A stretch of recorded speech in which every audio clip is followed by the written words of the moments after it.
నమ్మితే జరుగుతుంది.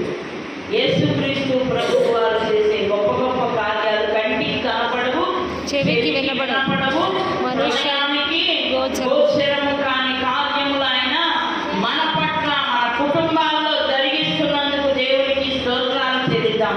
హల్లెలూయా, హల్లెలూయా, హల్లెలూయా, హల్లెలూయా. అదృశ్యమైనవి నిత్యముగా ఉంటాయంట, అదృశ్యమైనవి నిత్యముగా ఉంటాయంట. ఆ అదృశ్యమైనవంటే ఏంటి?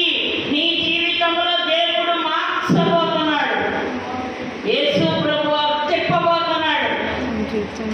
రూపాయికి ఒకవైపు బొమ్మ, ఒకవైపు అచ్చు ఉంటుంది, రెండు వైపులా ఒకేలా ఉంటుంది. మన జీవితంలో కూడా ఏముంటుంది? సంతోషం ఉంటుంది, శ్రమ ఉంటుంది.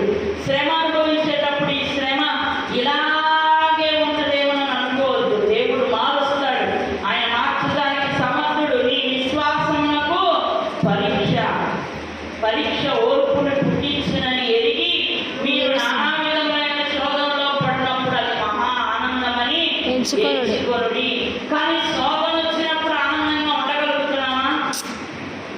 ఏం చేస్తున్నాము? శోధన వచ్చినప్పుడు ఏం చేస్తున్నాము?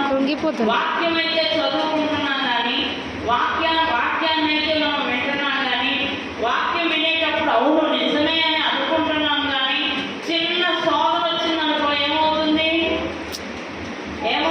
చోళమతి శోధన వచ్చినప్పుడు ఏం జరుగుతుంది? మరి శోధన వచ్చినప్పుడు, నీకు అవిశ్వాసం వచ్చినప్పుడు అక్కడ యేసు ప్రభు ఎలా కార్యం జరిగిస్తాడు?